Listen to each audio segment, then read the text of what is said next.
Senhor é soberano, é Deus, Criador de todas as coisas dos céus e da terra. Todo o poder está nas tuas mãos, isso é indiscutível. Toda a força vem do Senhor, toda a soberania, toda a graça, toda a inteligência. É por isso que nós não podemos ficar indiferentes na tua presença. E o nosso respeito também, Senhor, nosso carinho, nosso temor, é porque o Senhor nos amou primeiro. O Senhor se entregou por nós, sendo nós ainda pecadores, sendo nós pessoas indignas de receber o teu amor, receber o teu olhar, receber o teu cuidado, receber o teu abraço, receber a salvação que vem de ti, receber as bênçãos, receber o fôlego de vida. Nós não temos condições, não poderíamos estar aqui hoje, não poderíamos, Senhor, adorar o Senhor, não poderíamos ter vida, mas o Senhor fez uma escolha, assim como o Senhor dá escolha para nós fazermos todos os nossos dias, de que maneira a gente vai adorar, de que maneira nós vamos nos relacionar com o Senhor, de que maneira nós vamos representar o cristianismo na terra. O Senhor também fez uma escolha, e a tua escolha foi olhar para nós, a tua escolha foi tocar o nosso coração, a tua escolha foi amar, a tua escolha foi suportar as nossas vidas, a tua escolha foi entregar Jesus na cruz do Calvário, como foi lido aqui. Ele foi moído pelas nossas transgressões, pelos nossos pecados, ele foi desfacelado ali naquela cruz, ele foi humilhado, ele se fez homem. Nós não podemos, mesmo como diz a canção, não podemos apreender, perceber, entender a dimensão de toda esta glória, de toda esta entrega do Senhor para as nossas vidas. Porque se a gente pudesse fazer isso, Senhor, talvez nesse momento estivéssemos todos com o nosso rosto em terra, com as nossas vestes rasgadas, em posição de humilhação diante do Senhor. A gente não consegue entender isso. Nossa mente não alcança isso.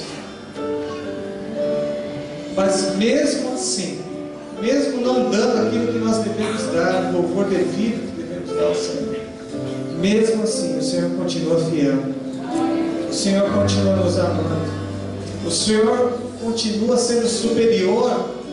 Isso. Há algo no teu coração, Senhor, que nós não podemos explicar. E como até as palavras não explicam, a Bíblia simplesmente diz: Deus é amor. Deus é amor. Senhor, que esse amor do Senhor possa ser manifesto nas nossas vidas através de nós.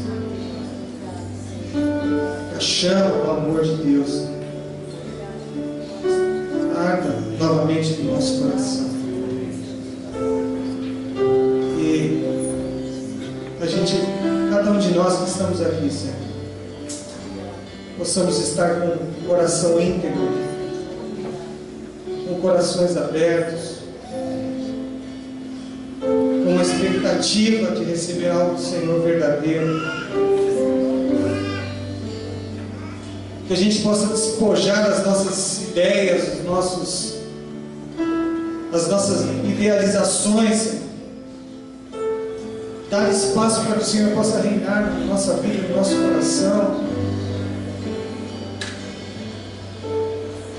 Deus, que nós possamos ser transformados pela palavra. É só o Teu Espírito que pode fazer isso. Ajuda-nos, Senhor, nesta noite. No nome de Jesus nós oramos. Amém. Glória a Deus. Graças a paz do Senhor Jesus seja com todos. Amém. Pode sentar, querido.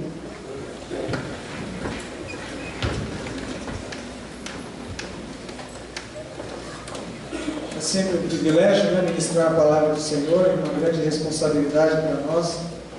Talvez captar aquilo que Deus quer falar, aquilo que Deus quer nos ensinar, aquilo que Deus quer nos transformar. Me sinto bem desafiado nessa noite. Passei umas 3 semanas de dúvidas com relação àquilo que ia falar nessa noite, ia estar ministrando, que aquilo que o Espírito Santo gostaria de ministrar tem como propósito nessa noite. E muitas vezes a gente fica tentando captar, entender o que o Espírito Santo quer falar, pedindo ao Senhor, fala Senhor, fala conosco, para que a gente possa realmente ser representante daquilo que Deus espera. E eu creio que Deus falou comigo, sim. Eu creio que o Espírito Santo me mostrou, me trouxe algo no meu coração que me gerou dois sentimentos. O primeiro foi de muita alegria. Vou falar sobre um verbo hoje, sobre uma palavra. O verbo é ação, é atitude, é algo que a gente precisa colocar em prática.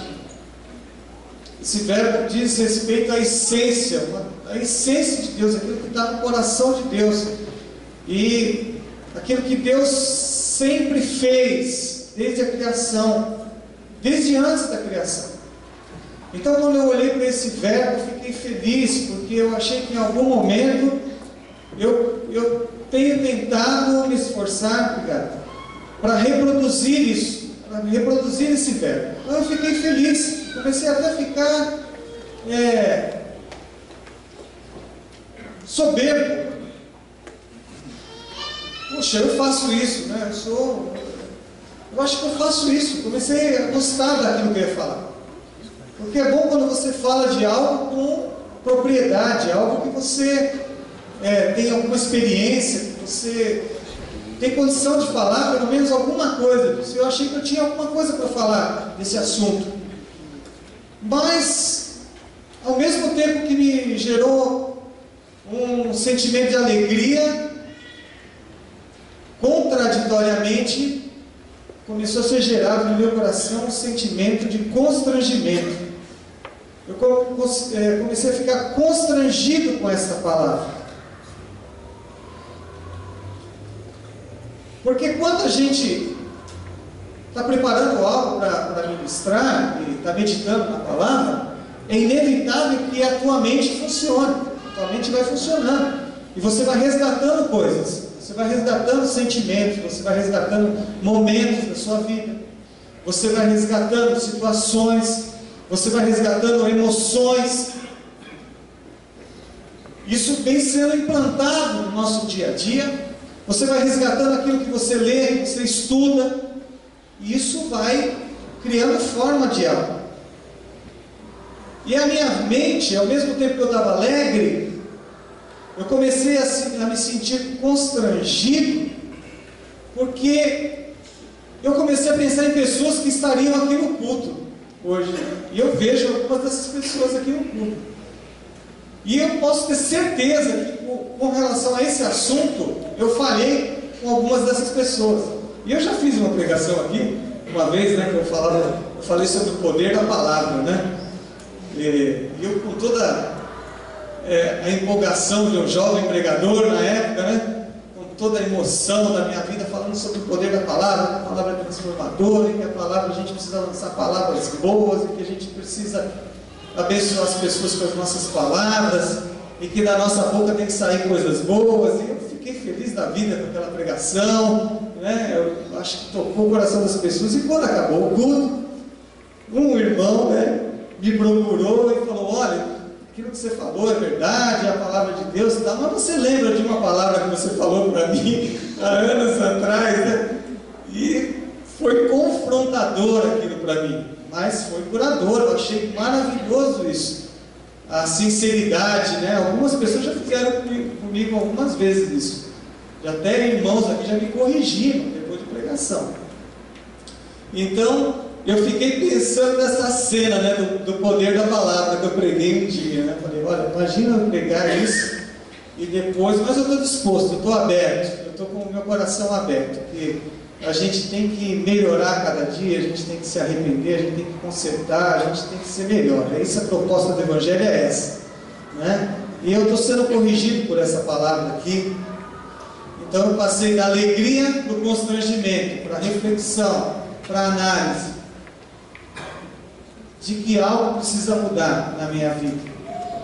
E eu acredito muito nisso, meus irmãos. irmãos, eu acredito que a Bíblia, eu prego a Bíblia, eu ensino a Bíblia, seja na escola dominical, seja no já em casa, seja falando para alguém, seja num culto como esse, em seminários onde a gente dá, eu prego acreditando que a palavra vai transformar pessoas e que vai transformar a minha vida. Eu prego com essa convicção, a convicção que eu estou pregando hoje. Eu olhei para mim e fiquei alegre, porque em alguns momentos da minha vida eu consigo colocar essa palavra em prática, de verdade, com um sentimento verdadeiro. Mas eu sei que eu falho muito nisso, eu já falhei muito, eu preciso então me aperfeiçoar nessa palavra. E quando eu pensei nisso, o próximo passo do meu pensamento foi olhar para esta igreja.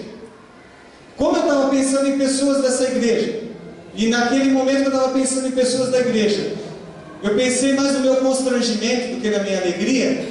Eu via o rosto de pessoas como se Deus estivesse mostrando: você falhou. Você falhou com essa pessoa.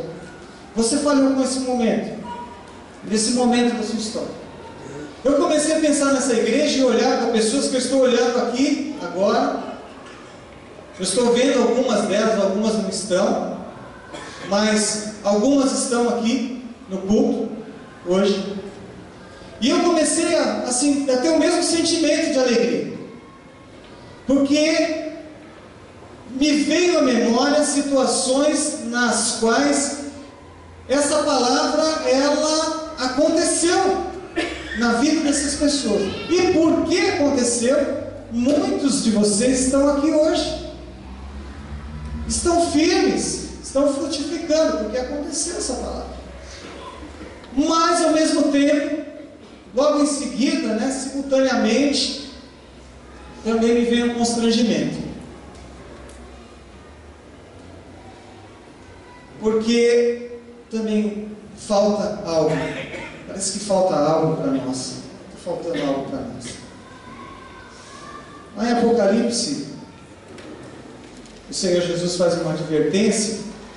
Não vou abrir o texto agora, mas lá nas cartas que escreve para as igrejas, e fala para a igreja de Éfeso, que é a igreja mais espiritual, podemos dizer assim, do Novo Testamento, a igreja que recebe a revelação da armadura de Deus. E passamos aqui mais de um ano estudando sobre Efésios.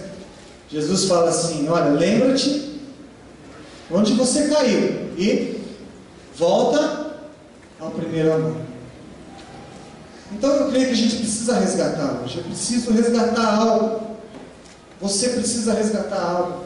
Nós, como igreja, precisamos resgatar algo. E então eu vou pregar aqui, vou ler o texto bíblico, com dois sentimentos, mais um, que foi a soma desses dois. Primeiro, alegria. Segundo, constrangimento. E o terceiro, fé. Fé, que para mim é a esperança, que espera ativamente que haja mudança. Fé é crer no invisível, é ver o impossível. É acreditar que pelo poder da palavra de Deus ministrada, não minha, mas o poder da palavra, ele vai alcançar o teu coração, vai alcançar o meu coração, vai trazer movimento, vai trazer transformação para nós. Amém? 2 Reis, capítulo 6, verso 24 a 30.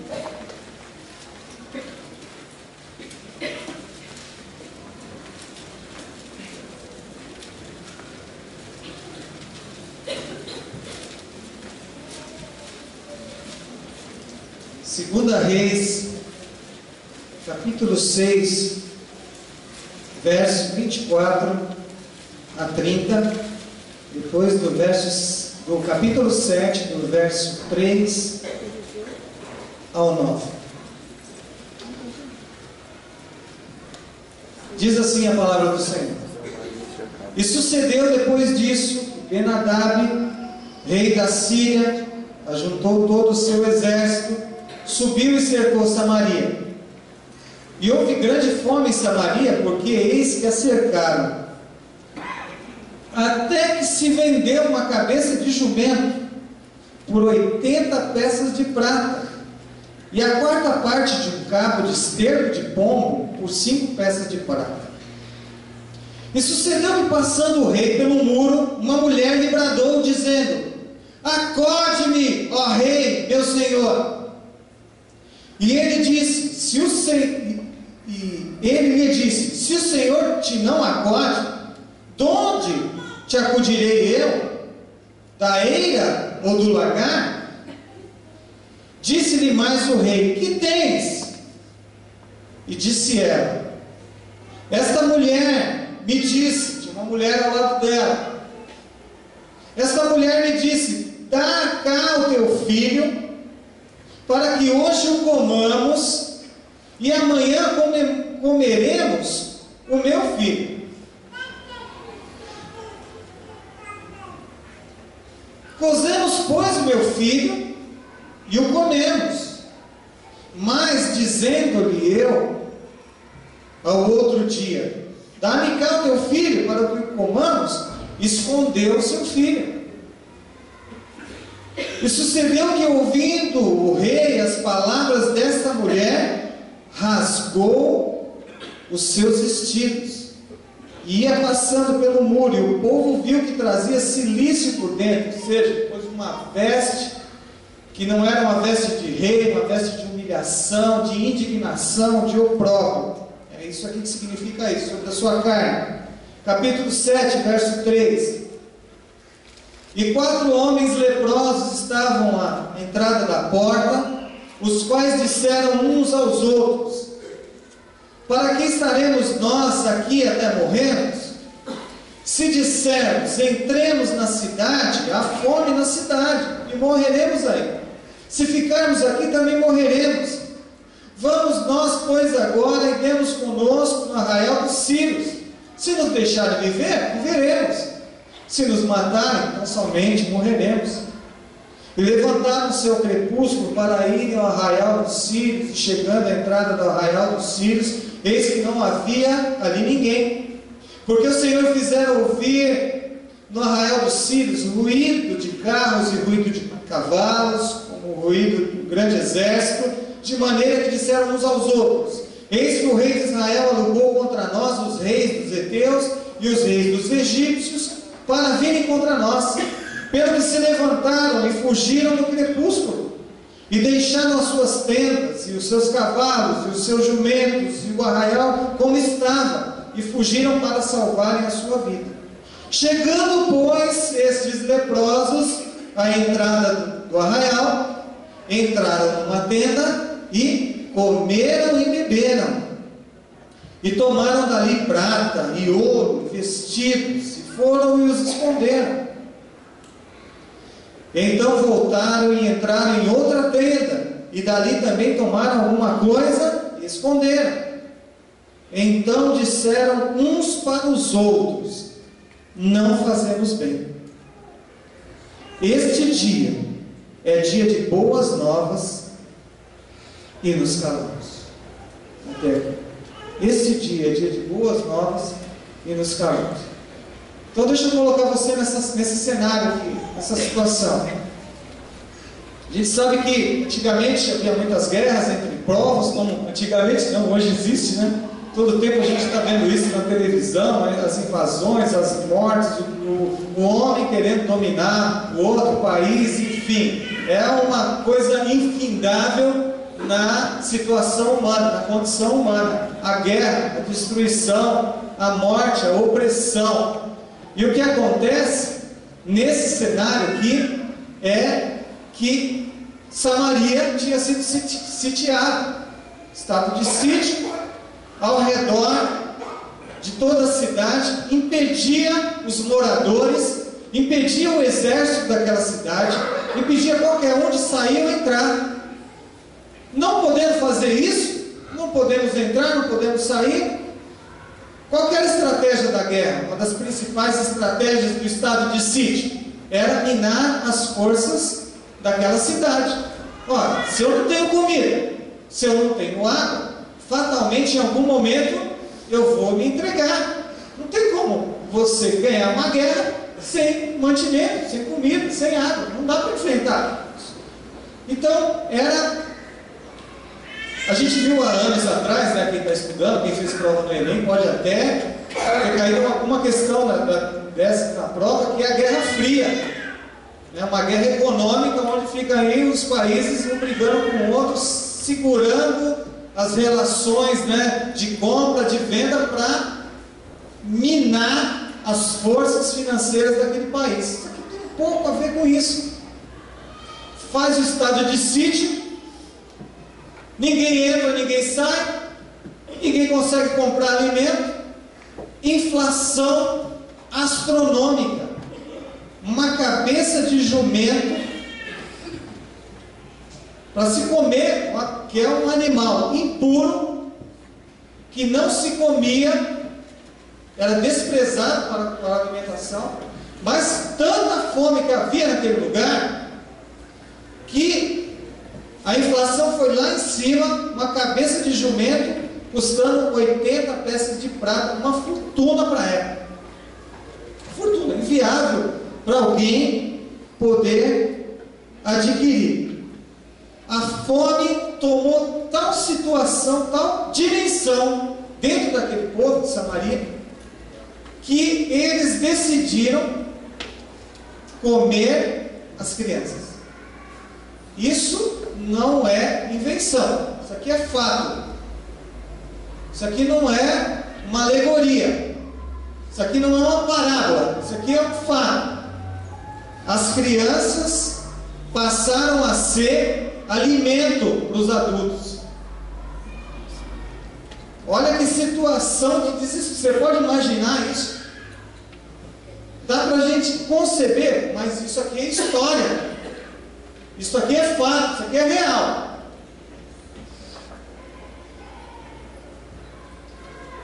Chega uma mulher, vê o rei sem moral, moral do rei lá embaixo, uma cidade sitiada, não consigo reagir, não consigo fazer. A mulher faz o quê? Dá um grito para o rei: rei, me ajuda a resolver a minha causa. Irmãos, após um dia de ter feito um ato canibal, de canibalismo, de comer um outro ser humano e comer o seu próprio filho, ela reclamou para o rei. Ela não apresenta aqui uma dor, ela não apresenta aqui o sentimento dela de indignação consigo mesma, porque, poxa, eu matei o meu filho e comi. Ela não pede misericórdia para o rei, ela não pede: rei, olha, eu preciso que o Senhor esteja do teu cetro, talvez eu preciso de um perdão, eu preciso de... O meu coração está amargurado porque eu matei o meu filho, eu comi o meu filho. Não é isso que essa mulher coloca para o rei, mas ela coloca: rei, me ajuda, porque eu estou sendo injustiçada. Muitas vezes a situação de sequidão na vida das pessoas, a dureza que acontece no coração das pessoas por causa das marcas da vida, da miséria, do vício, das coisas que afetam as famílias, afetam nações, elas chegam a tal ponto que criam uma indiferença no coração da pessoa. Imagina uma mãe, ela não estava preocupada porque ela tinha comido o filho, ela estava preocupada porque ela estava sendo injustiçada pela outra. Ela queria comer o filho da outra. Ela pede para o rei advogar sua causa. Indiferença. Irmãos, tem muitas pessoas hoje do nosso lado, do seu lado. Tem pessoas na sua família, tem pessoas no seu trabalho. Eu estava vindo agora à tarde, passando numa rua. O rapaz estava tão chapado, não era álcool, não podia ter álcool junto, mas é fruto já das drogas. Você vê que o cara está acabado. Ele estava tão acabado que ele quase caiu em cima do meu carro. Perdeu a dignidade. Não faz mais diferença a vida. Não faz mais diferença as relações, não tem mais autoestima, não tem mais nada. Isso aqui aconteceu na vida desse povo aqui, na vida dessa mulher.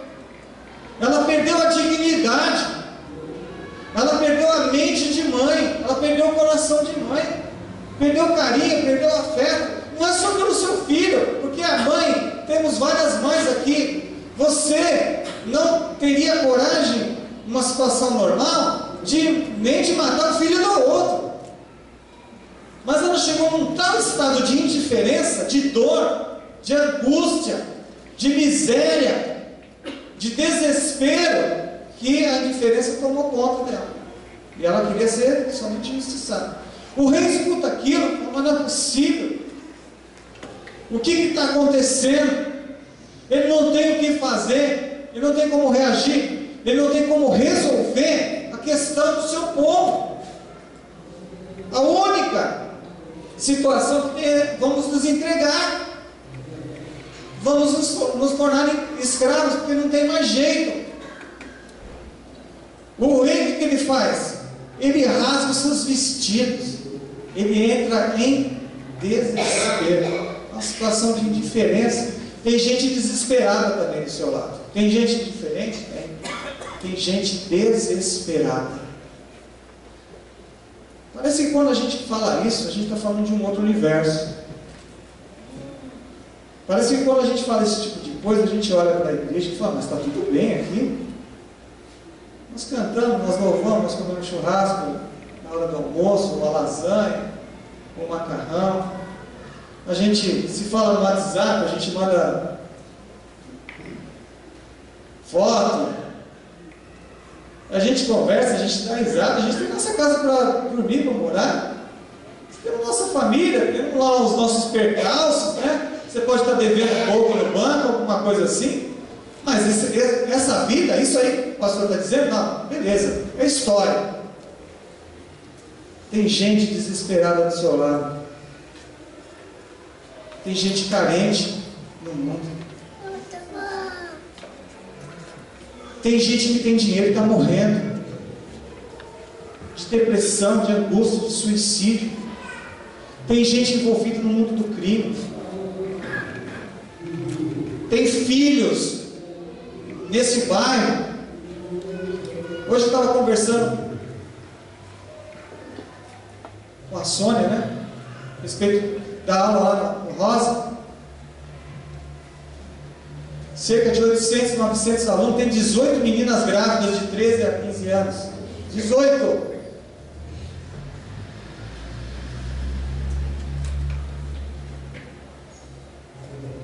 Será que não estão sofrendo? Será que essas famílias têm plena paz?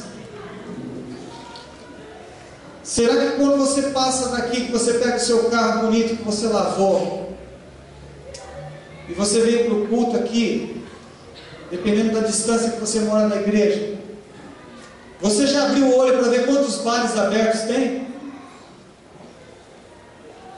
Você já parou para perceber quantos bares? Faça essa conta. Sai do seu carro 5 minutos antes e vai devagar e para nos bares e vai contando quantas pessoas tem mais ou menos dentro daquele bar. E conta quantos bares tem. Se quiser fazer isso no domingo, você faz. Se você não quiser fazer no domingo, você pede para entrar numa dessas escolas públicas e ficar um período de 1 hora e passar de classe em classe. Você vai ver lá se não tem desespero, se não tem falta de perspectiva, se não tem falta de sonho, se não tem falta de Cristo. Se você não quiser fazer isso, você sai de sexta à noite,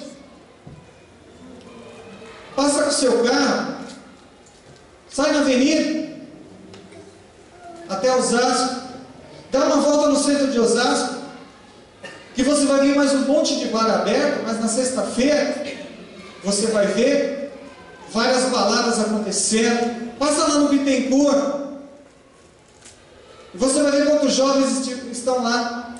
E aí você pode dizer, mas esses jovens é fruto da classe que é mais empobrecida. Então tá bom.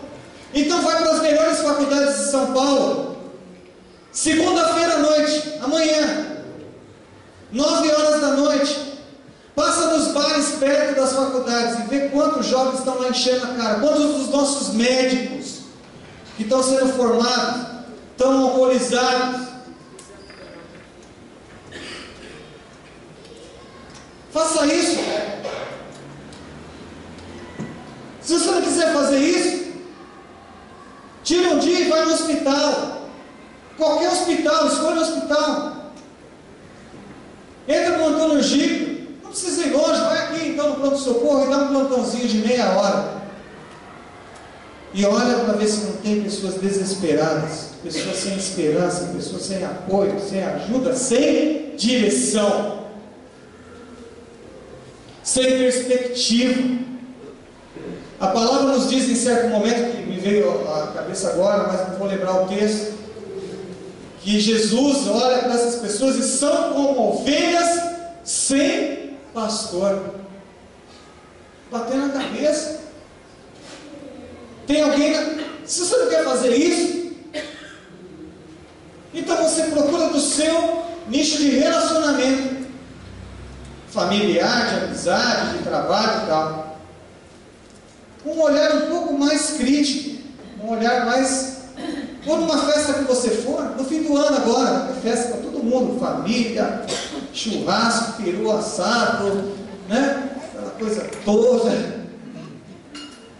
Aí você olha para aquelas famílias que estão ali, faz uma análise e vê quantas famílias são de fato felizes durante o ano. Quanto nós estamos fazendo culto na casa de uma família algumas semanas, e foi interessante a declaração da esposa.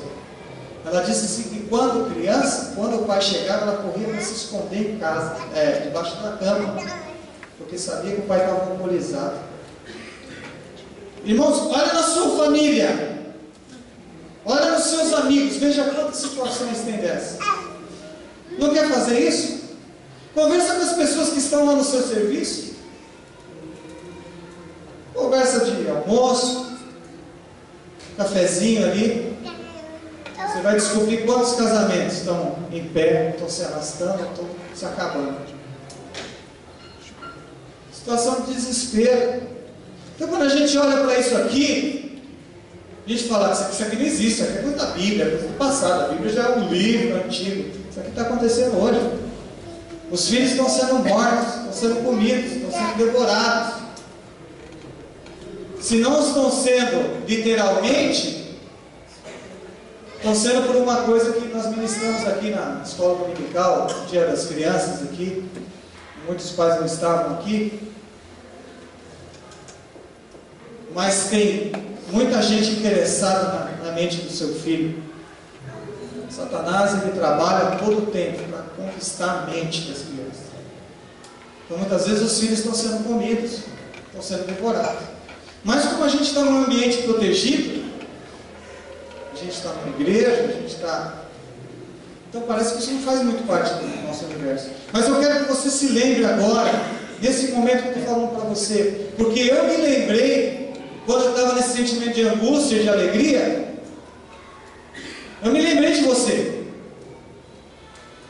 Eu me lembrei de alguns daqui. Não sou, né? Comecei desde o começo, né? O pastor Adolar, o pastor João estão aqui desde o começo da igreja, então eles têm toda essa vivência. Mas eu já estou aqui há quase 30 anos. E eu me lembrei de muita gente aqui. Como é que você chegou aqui? Como era a sua vida? Como era a sua família? Como era o seu casamento? Qual era a perspectiva que você tinha na vida? De que maneira você chegou nesse lugar? Onde você estaria hoje? Onde você estaria hoje se você não tivesse encontrado a Cristo? Me diga. Volta atrás. Olha para a sua vida. O que seria da sua vida hoje? Aquilo que você vinha plantando durante os anos da sua vida. Aquilo que Satanás conseguiu acessar na sua vida, na sua família, na sua história. O que seria de você hoje, nos dias de hoje, se Cristo não tivesse te alcançado? Eu comecei a ver histórias aqui de pessoas. desespero, indiferença. Essa aqui era a situação desse povo. O que acontece nessa história? 4 leprosos estão fora da cidade, aos arredores da cidade. A gente está cansado de saber, não é, irmãos? Que o leproso não podia ficar junto com as pessoas da sociedade, porque a lepra era uma doença contagiosa. Não podia ter essa convivência. Esses 4 leprosos, então, automaticamente, por aquela sociedade, são pessoas o quê? Discriminadas. Pessoas que não têm valor na sociedade. Pessoas que perderam tudo. Não sei se eu preguei isso aqui ou foi na sala de prova. Pessoas que perderam tudo. Perderam a sua identidade. Ele tinha que passar na rua. Se eu estivesse vendo o Marcelo longe aqui, eu tinha que gritar: lepro, impuro, impuro. Eu tinha que gritar, para ele não chegar perto de mim. Pessoa que tinha uma família, tinha uma convivência, não podia mais morar junto. Tinha os filhos, não podia mais estar junto. Tinha mulher, tinha seu relacionamento, marido e mulher, não podia mais. Tinha um trabalho, não podia mais trabalhar. Pessoas o quê? Marginalizadas, pessoas à margem da sociedade. Pessoas desprezadas. Se o cidadão comum estava vivendo essa situação de inflação astronômica, de ter que matar filho para comer, passando fome, passando miséria, em desespero e indiferença, imagina o leproso. Então eu dei algumas situações aqui que são factíveis para nós. Você pode amanhã ir no hospital, amanhã você pode conversar com alguém no seu trabalho. Mas se você for um pouco mais além, não falei para você ir na Cracolândia, mas vai lá. Eu não falei para você ir para casas e instituições onde tem um monte de gente com dependência química. Vai lá. Nosso país. Vá para outros estados. Vá para o Vale do Jequitinhonha. Vá ver a fome, a miséria. Faça uma visita para os ribeirinhos para ver. Gente mais marginalizada ainda. Tem gente pior ainda.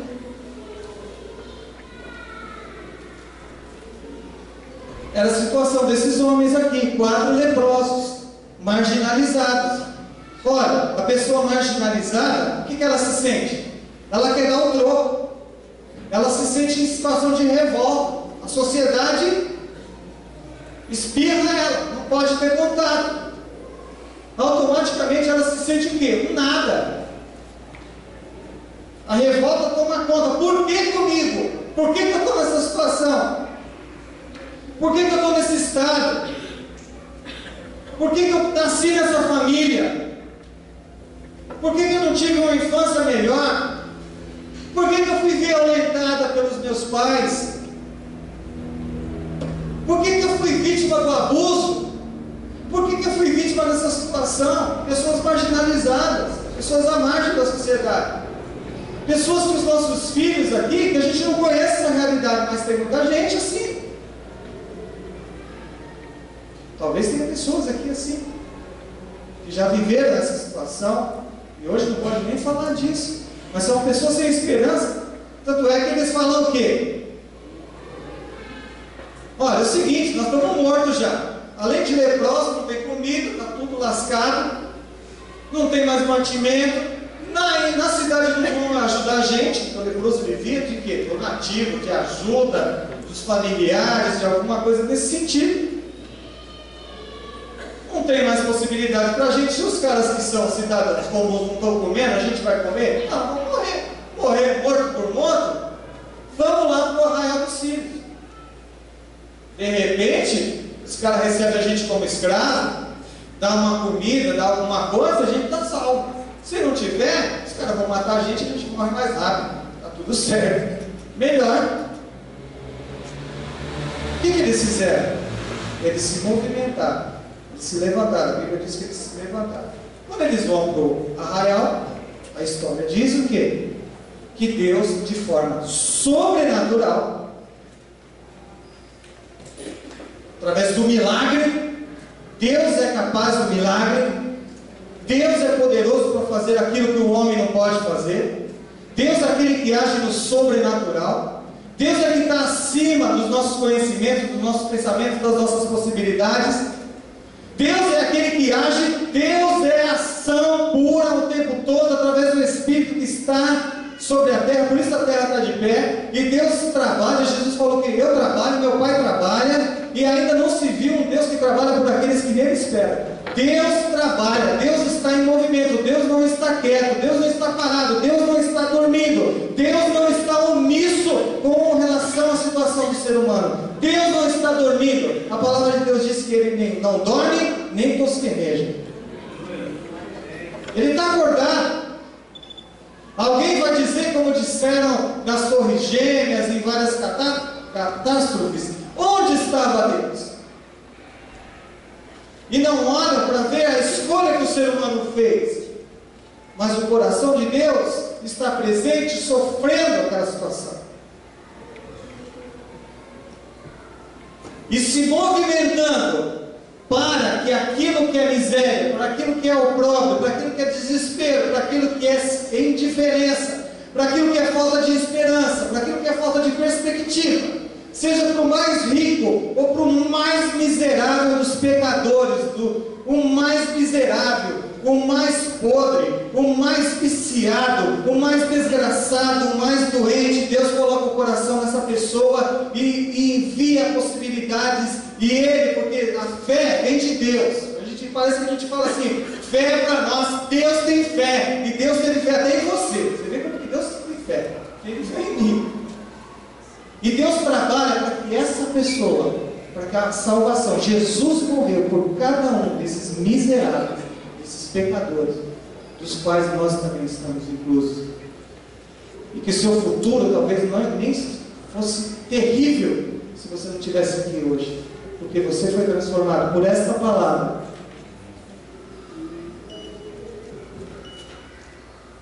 O sobrenatural aconteceu.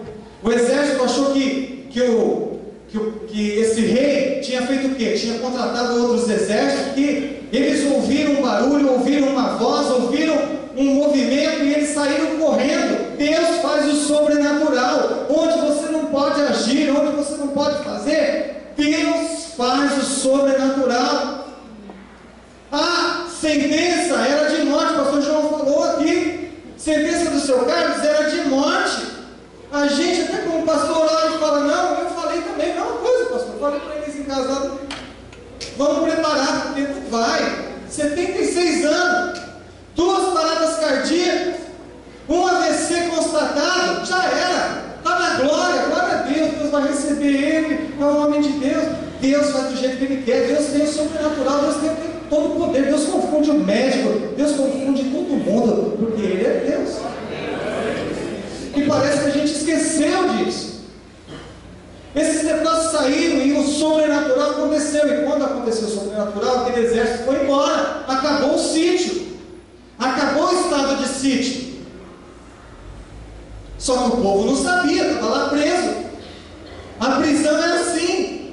O medo, quando Satanás toma conta da vida das pessoas, da situação, da família, da mente, a pessoa está aprisionada.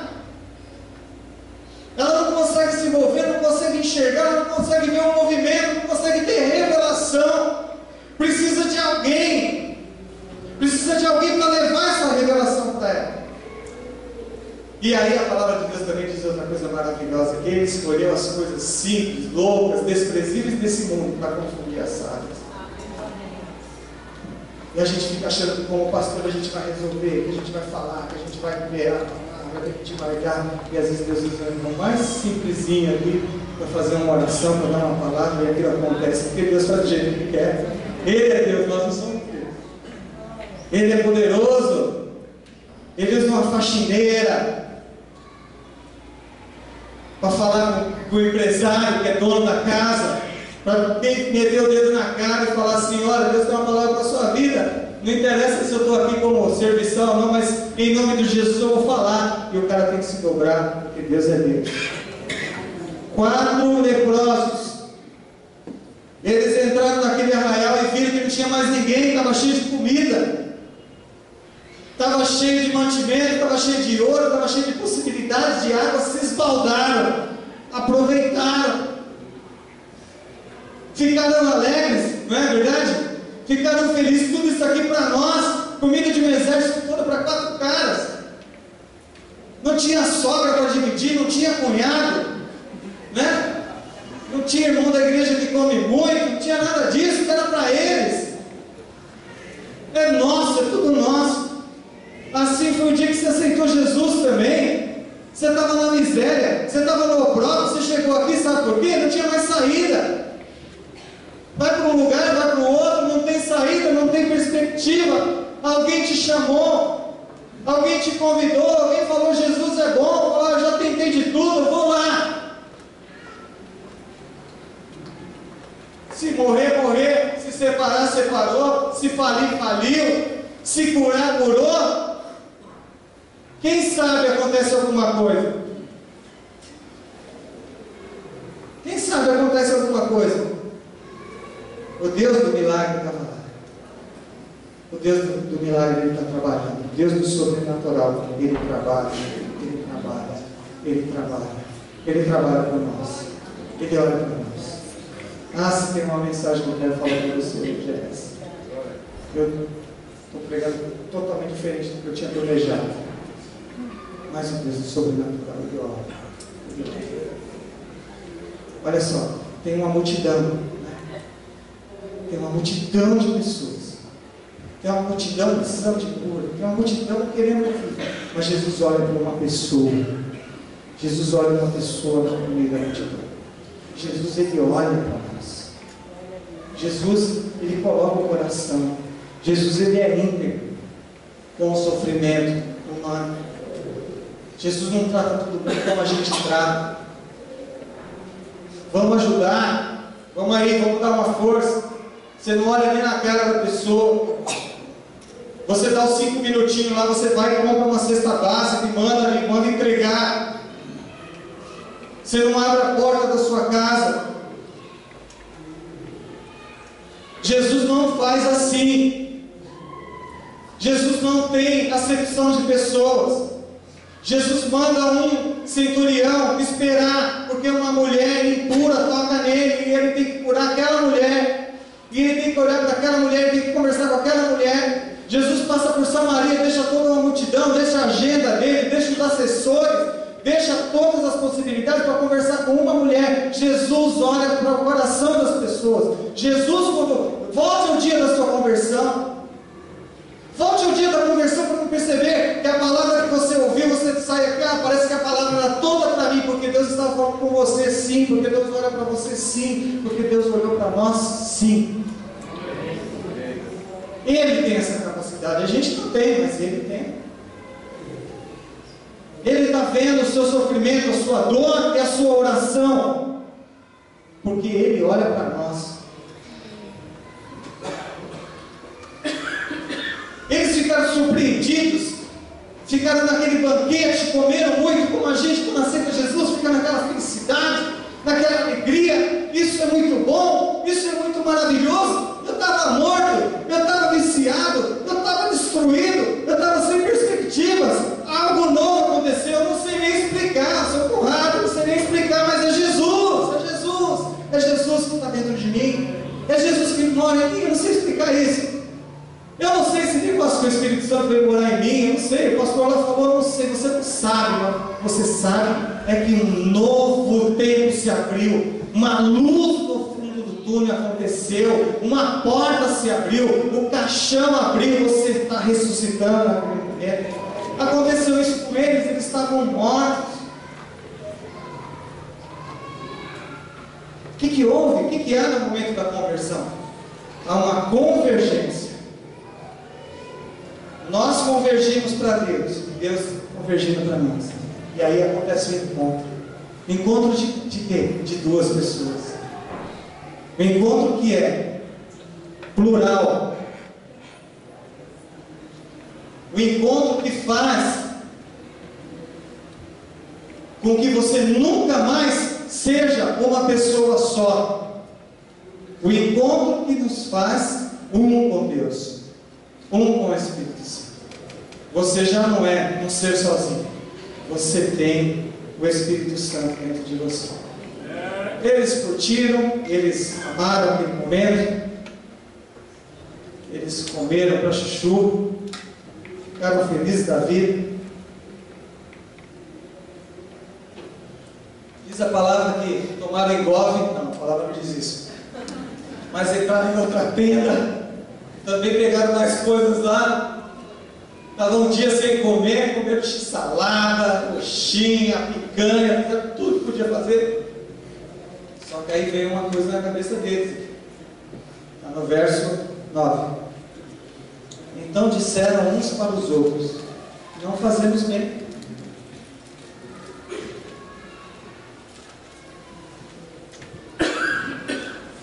Esse dia é dia de boas notícias. Não fazemos bem. Esse dia é dia de boas notícias. E nos calamos, nos fechamos, nos guardamos. Guardamos essa bênção? Guardamos esse milagre? Ora, para que serve o milagre? Para que orar com uma pessoa? Você não vem aqui depois e não fala, Deus fez um milagre. Para que serve? Por que você está vivo hoje? Me diga. Se não for para alcançar alguém, se não for para abençoar alguém, por que você está vivo? Para ser um ser único, sozinho, independente? Ah, eu trabalho, eu conquisto, eu faço para você? O que vale a mãe fazer um monte de comida, um monte de lasanha, um monte de coisa gostosa só para ela? O que vale um pai trabalhar só para ele? O que vale estudar só para você? O que vale você abrir uma empresa só para você? O que vale fazer um louvor só para você? O que vale pregar só para mim?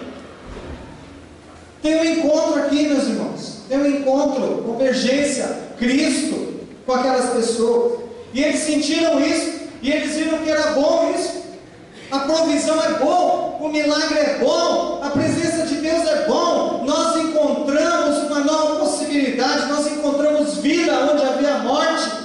A nossa história estava desgraçada, estava acabada, mas nós encontramos uma possibilidade. E agora a gente não pode comer sozinho, a gente tem que falar para as outras pessoas. E a palavra que se coloca aqui para nós nessa noite é compartilhar. Eles receberam o milagre, eles foram alcançados, eles foram tocados por Deus. Houve um encontro, houve uma convergência, mas de que vale isso se eu não der para o próximo, se eu não compartilhar?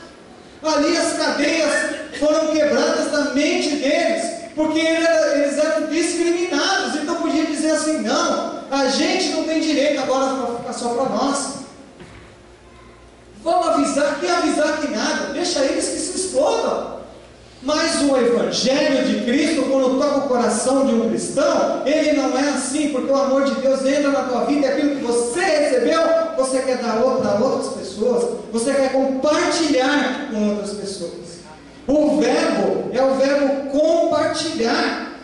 Compartilhar. Deus é um Deus que compartilha. Você sozinho, como ser único, de nada tem valor. Deus instituiu isso como princípio.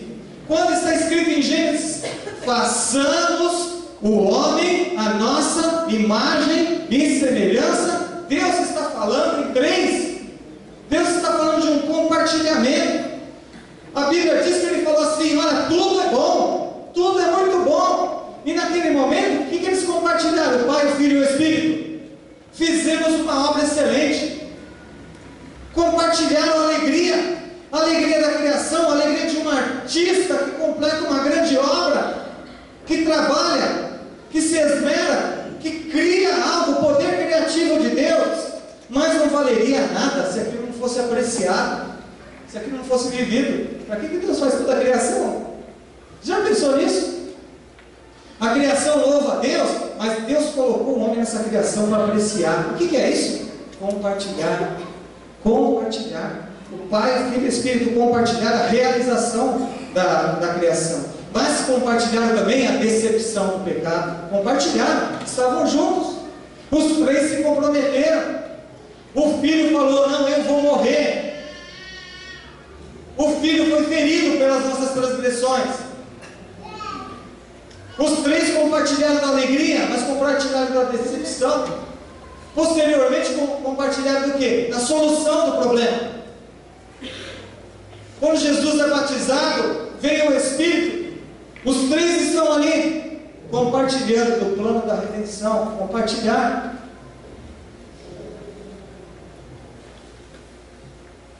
E compartilho também da nossa perspectiva de eternidade. Compartilhar está na essência de Deus. Deus é um Deus que compartilha. Compartilhar é repartir com, é partir com, é dividir com. Compartilhar é incluir-se na vida do outro, é inserir a minha vida na vida do outro. Não existe compartilhamento. Compartilhe com reservas. Não é compartilhar. Pode ser outra coisa. Compartilhe é incluir-se e deixar ser incluído. Não existe compartilhar no singular. O compartilhar, ele é plural. É fazer parte do outro. Compartilhar é andar com, é comer com, é sentar com. Compartilhar é chorar com. Todos esses princípios estão em Deus. Deus simplesmente não amou você. A Bíblia diz que Jesus sofreu as nossas dores e nesse sofrimento Ele está fazendo o quê? Compartilhando. O compartilhar, o sentir aquilo que o outro sente, isso é compartilhar.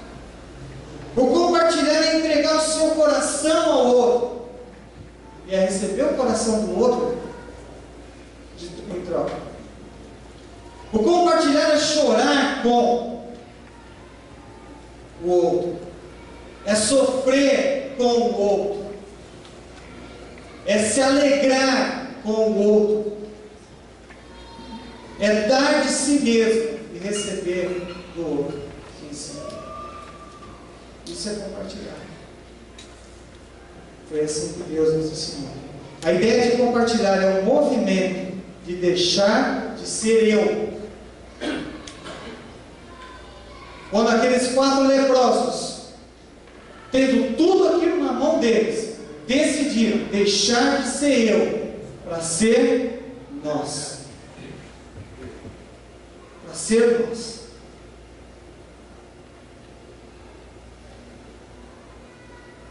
Para ser plural. O eu, o ego, o egocêntrico, aquele que pensa só em si, ele se torna singular e incompleto. Por isso Deus cria o homem e depois fala: não é bom que o homem esteja só, e cria uma mulher, e na pluralidade ele cria um. Por isso Jesus diz: o Pai, o Espírito e eu, nós somos um ser só, plural. Compartilhar é isso. Quando se dá no âmbito familiar, muitas vezes a gente faz isso bem. Então eu e minha esposa, nós somos um, entendemos esse princípio, a gente se junta, a gente compartilha, mas a palavra de Deus nos leva a algo além. Porque esse compartilhar de um casal que não compartilha, que não se abre para o outro, para o próximo, para as pessoas externas, ele se torna um compartilhar egoísta, egocêntrico, para si próprio. O princípio da palavra Diz o Senhor, não sou eu que estou dizendo, que nós devemos até amar o quê? Os nossos inimigos, tirar a nossa capa e dar para o outro. E Ele está dizendo para cada pessoa, Ele está dizendo, Deus amou o mundo de tal maneira, Deus amou todas as pessoas, o mais vil pecador. Jesus não escolheu não fez essa escolha egocêntrica, da panelinha que Ele quisesse ter, para dizer assim, ó, vou incluir certas pessoas. Jesus morreu por todos, e quando Ele nos dá um mandamento, Ele fala, entregue a sua vida para o próximo, compartilhe com o outro, dê de você pelo outro, coloque a sua vida dentro do outro, e receba do outro aquilo que Ele tem. Isso é compartilhar. Deixe de ser eu, deixe de pensar só em você, deixe de pensar que você foi abençoado, que você recebeu coisas boas. Deixe de pegar tudo isso para você, que você não vai conseguir abraçar, porque você não foi criado para isso. Você foi criado para compartilhar. Então pega isso, a notícia que vocês têm, como eles disseram, refletir, falaram, nós não estamos fazendo bem. Nós precisamos compartilhar.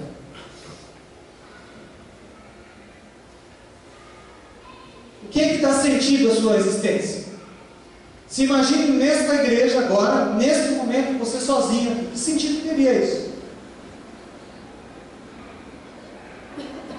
Se imagine você na sua casa, sem filhos, sem família, sem mulher, sem neto, sem nada, só você. Se imagine com o carro mais bacana do mundo, com a maior mansão, uma praia linda, com um monte de comida, mas só você. Que sentido teria isso? Deus nos criou para compartilhar, para o nós, para a gente ser um com Ele e sermos uns com os outros. Para encerrar, o que nós precisamos compartilhar? Por que, irmãos, que eu me senti num sentimento ambíguo, contraditório? Porque eu percebi que eu já compartilhei muito os sonhos de algumas pessoas, o choro, isso faz parte até do nosso trabalho como pastor, chorar com a pessoa, orar, sentir a dor. Mas às vezes é verdade que a gente não sente a dor, a gente vai lá e cumpre um protocolo. Sou pastor, eu tenho que ir lá fazer oração, eu não coloquei meu coração ali. Não, isso não é verdadeiro. Eu falo que aqui eu amo a vida do Careca aqui, estou com ele, mas no momento da dificuldade eu não consigo me doar, porque eu tenho as minhas coisas. Não é compartilhar. Eu não consigo me entregar para o outro. Eu vou até onde a minha conveniência vai. E o que eu vi na igreja, o que eu vi na história de muitos aqui, é o seguinte: muitos que estão aqui hoje, por que estão aqui? Porque alguém compartilhou com você. Alguém te abraçou aqui nesse grupo. Foi aqui nessa igreja. Alguém abraçou. Alguém investiu tempo com você. Alguém orou por você várias vezes. Na casa dessa pessoa que você compartilhou, você comeu. Ela comprou pizza para você, fez janta. Vai lembrando aí. E talvez você também tenha feito isso com as pessoas. Você chamou para jantar na sua casa, você dedicou seu tempo, você jejuou por essa pessoa, você orou, você tomou cafezinho, né? Você pegou seu carro, você trouxe, você levou um pastor para orar lá no momento de dificuldade, você fez isso, você aprendeu assim, você recebeu assim. E aqui está o segredo. Aqui está o nosso segredo. Será que não é tempo de a gente resgatar isso novamente? Será que os nossos bancos vazios não indicam isso?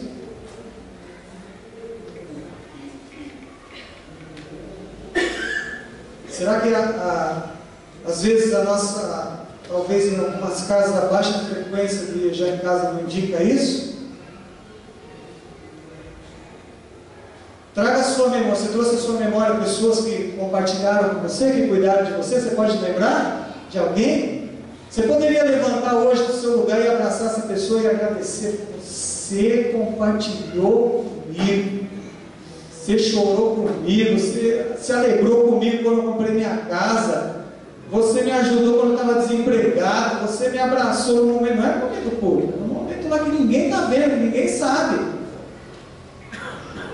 Você poderia ser grato para essas pessoas? Você podia mandar uma mensagem nessa semana? Você podia fazer um jantar de agradecimento para ela? Você pode mandar uma mensagem? Tem pessoas assim na sua vida?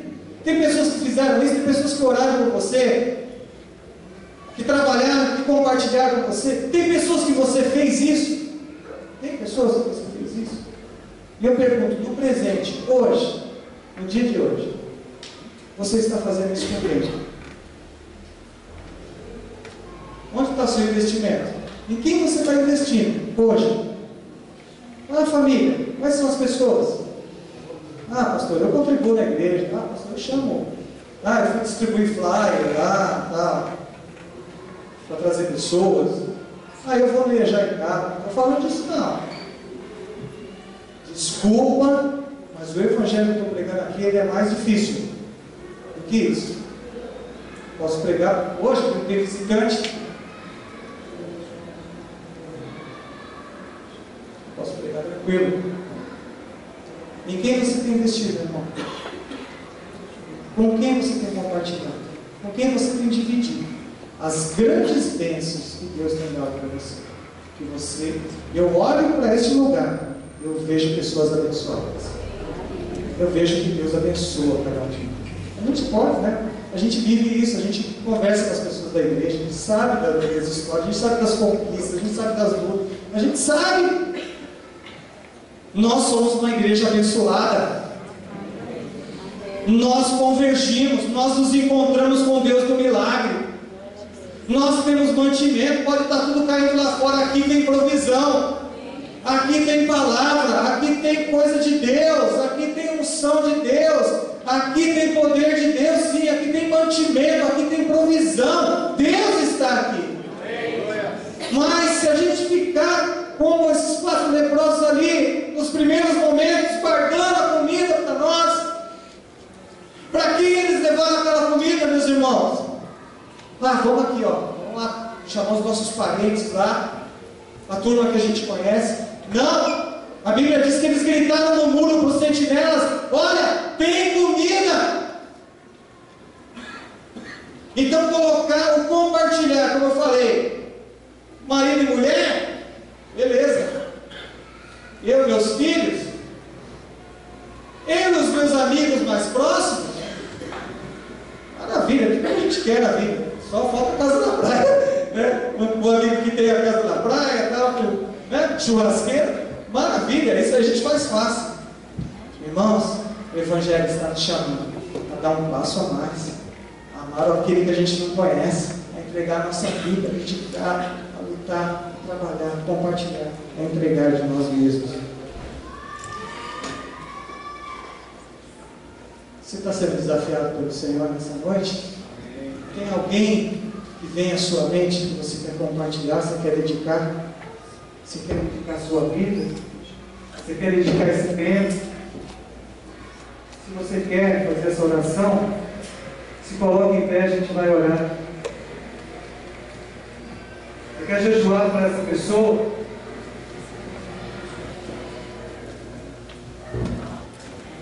Falar disso acaba até reagindo. De verdade. Se você está fazendo isso de verdade, seu coração está constrangido como o meu. Você pode se sentir envergonhado como eu estou.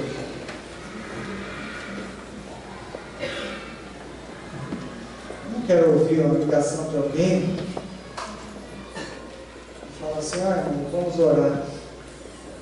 Eu não fazer isso com o meu coração inteiro, de verdade. Eu não quero saber que alguém tem uma necessidade, e nenhum de nós dá conta sozinho de tantas pessoas que precisam. Por isso que temos que nós fazermos, cada um de nós. Isso não é medido. Isso talvez ninguém nem vai saber. Isso não é um ato do homem. Talvez aquilo que você vai fazer vai colocar o seu coração na pessoa. Ninguém nunca vai saber. O pastor não vai saber, você não vai saber também, ninguém. É você e Deus. É você se sentir constrangido por esse evangelho. É você se sentir como esses 4 homens que comeram em abundância, se sentiram abençoados e falaram: isso não está certo.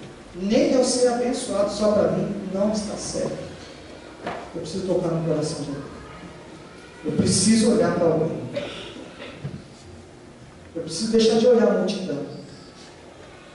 Eu preciso deixar de olhar as coisas. Eu preciso deixar de olhar as posições. Eu preciso aprender a olhar o coração das pessoas. Eu preciso aprender a enxergar os sonhos que estão no coração daquelas pessoas, as necessidades, as aflições, a casca. Eu preciso amar aquela pessoa que é difícil de ser amada, aquela que é difícil de lutar por ela, aquela que é difícil, que vai gastar tempo, que vai ter investimento na minha vida. Eu preciso aprender, eu quero aprender com o Espírito Santo. Porque talvez a salvação daquela pessoa está para mim, está confiada. Senhor Deus, nós queremos colocar no nosso coração, no Teu coração. Como é que nós podemos compartilhar algo com as pessoas, se a gente não entende o Teu coração? Se a gente não sente o Teu coração, se a gente não sente a Tua aflição, se a gente não sente o Teu, posso dizer assim, quase desespero, por almas, por pessoas que estão morrendo, que estão se matando, que estão matando pais a filhos, filhos a pais. Deus, eu creio, eu tenho certeza que o Espírito Santo chora quando vê aquilo que o homem se tornou. O homem perdeu a humanidade,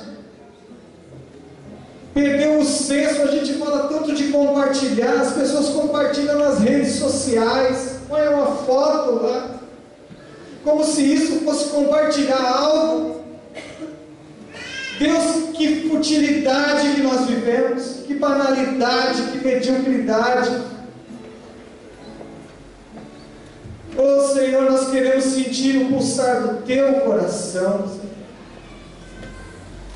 esse amor que o Senhor colocou em nós, que o Senhor colocou o Teu coração em mim. Eu vejo história de famílias aqui, eu vejo o Teu cuidado, a Tua intervenção, eu vejo a Tua mão entrando na vida de famílias aqui. O Senhor olhou para nós, o Senhor entrou na nossa história, o Senhor pôs no Teu coração, o Senhor viu as nossas necessidades.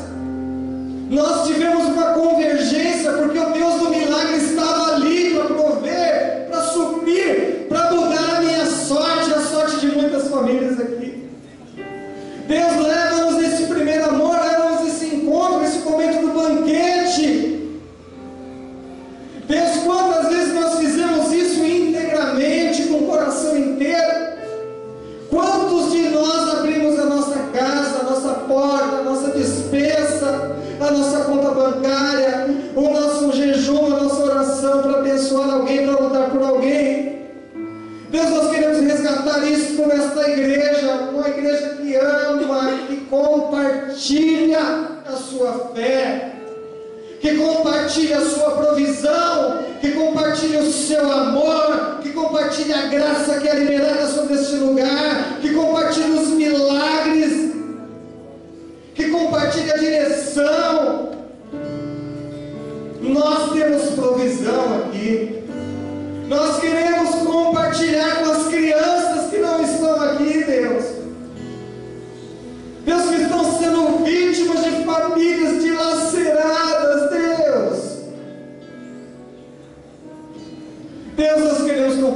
com jovens.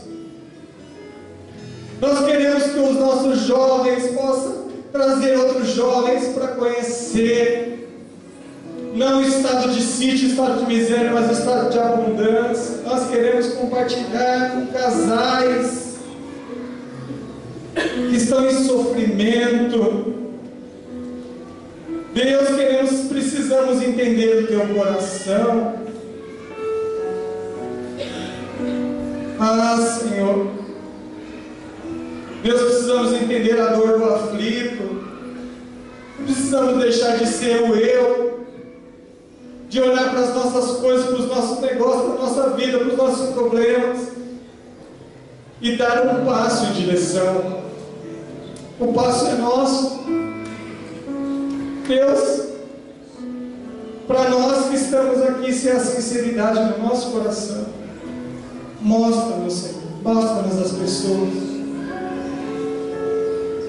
Traz revelação, Espírito Santo de Deus. Eu quero fazer diferença para essas pessoas que estão morrendo, como aqueles leprosos fizeram. Não é bom o que estamos fazendo. Nós devemos compartilhar. Senhor Jesus, ajuda-nos, Senhor Jesus, a viver o Evangelho verdadeiro, o Evangelho que transforma, o Evangelho que nós conhecemos aqui neste lugar, o Evangelho que nós somos ensinados aqui neste lugar a praticar. Que a gente possa viver isso na plenitude. Pedimos perdão pela nossa missão. Eu peço perdão. Eu perdi, eu deixei de sofrer a dor de alguns irmãos que estão aqui. Eu deixei de me alegrar com alguns irmãos que estão aqui. Eu deixei de perceber, deixei de dar algo a mais que eu poderia ter dado. Eu quero te pedir perdão. Eu vejo nessa noite, o teu Espírito me mostra, eu vejo em mim, eu vejo. Eu quero te pedir perdão, Senhor. Eu quero ser melhor. Esta igreja quer ser melhor. E nós queremos, Senhor. O poder do Espírito Santo age sobre nós. E nós seremos, Senhor, a igreja do compartilho. Nós estamos resgatando hoje, com essa atitude, de colocar em pé, resgatando, Senhor, o compartilhar, o dar de mim ao outro, o incluir-me na vida do outro. Em nome de Jesus, nós oramos.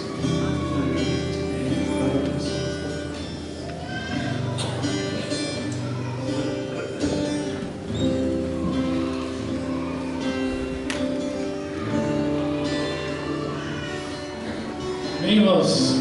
Amém pela palavra? Amém? Glória a Deus. Nós vamos estar pedindo a bênção e orando. Eu gostaria de ter um culto um pouquinho diferente hoje, mas eu queria convocar todos os líderes de ministérios após o culto. Acho que nessa esquerda aqui. Vocês vão falar com o pastor Paulo Augusto. Eu estou convocando o pastor Paulo Augusto para estar dirigindo a reunião. É da marcha da Bíblia. Por favor, vai ser rápido. Em nome do Senhor Jesus. Amém? Nós vamos orar, pedir a bênção, pedir para que Deus te dê graça, te dê direção, te dê revelação. E eu estava pensando que Deus tem que dar coração para a gente. Coração. Né?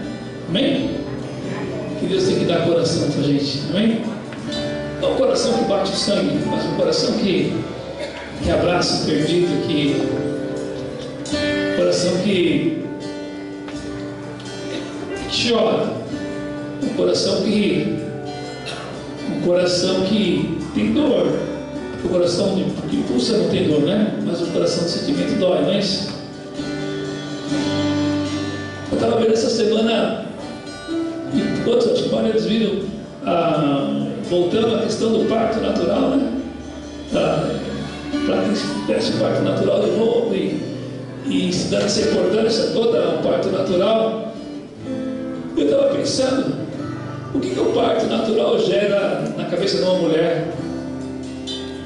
Gera que vai doer, não é isso?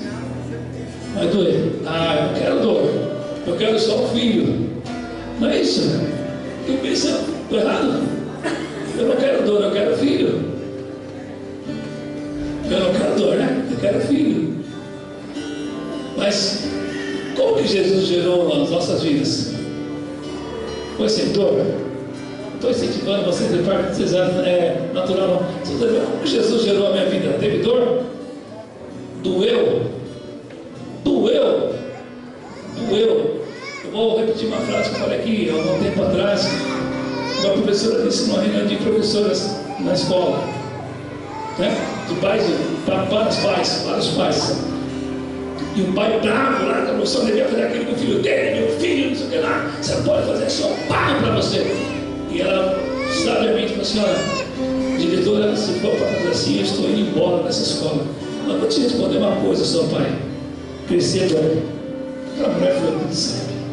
Ela dizia assim: você quer que o teu filho mude ou você quer que ele continue sendo isso? Uma palavra muito sábia. Você quer crescer nessa noite em Deus? Eu quero crescer nessa noite em Deus. Eu vou dizer uma frase daquela professora que até hoje eu não esqueço nunca mais: crescer dói.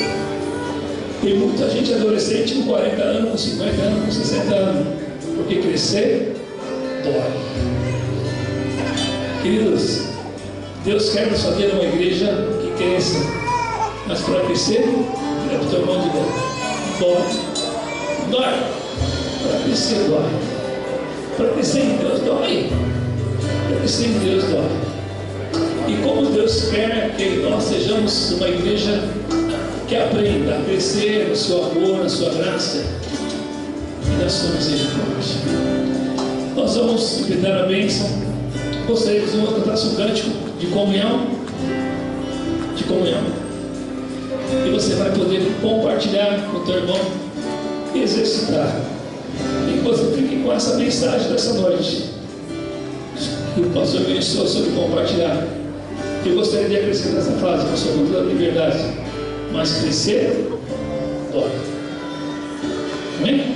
Deus das mãos em nome do Senhor Jesus. Pai, nós oramos agora, Pai, abençoamos, ó Pai, amado, essa igreja, abençoamos as famílias, Senhor, abençoamos. Talvez, Deus, há muitas situações para acontecerem nessa noite, amanhã, nessa semana, e nós queremos abençoar a cada um, Deus, em nome de Jesus, Senhor. Queremos dizer, ó Pai, que o Senhor é um Deus que prospera, um Deus que abençoa, um Deus que dirige o teu povo com graça, com unção e com poder e com milagre, Senhor. Oramos pelos pedidos que colocaram aqui, Senhor, amado, alguns, ó Pai, situação de tantas dificuldades e incertezas. Nós oramos mais uma vez, pedimos que o teu amor, que a tua graça, que a tua misericórdia, e declaramos com o amor de Deus Pai, que a graça salvadora do nosso Senhor e Salvador Jesus Cristo, a unção e consolação do Espírito Santo de Deus seja sobre a tua vida, meu irmão, sobre a tua casa, a unção que você colocar as tuas mãos em nome de Jesus. Enquanto louvamos ao Senhor, gostaria que você cumprimentasse teu irmão, abraçasse a vida dele, desse um abraço gostoso, abençoasse a semana dele, em nome de Jesus. Seja uma bênção para que Deus possa te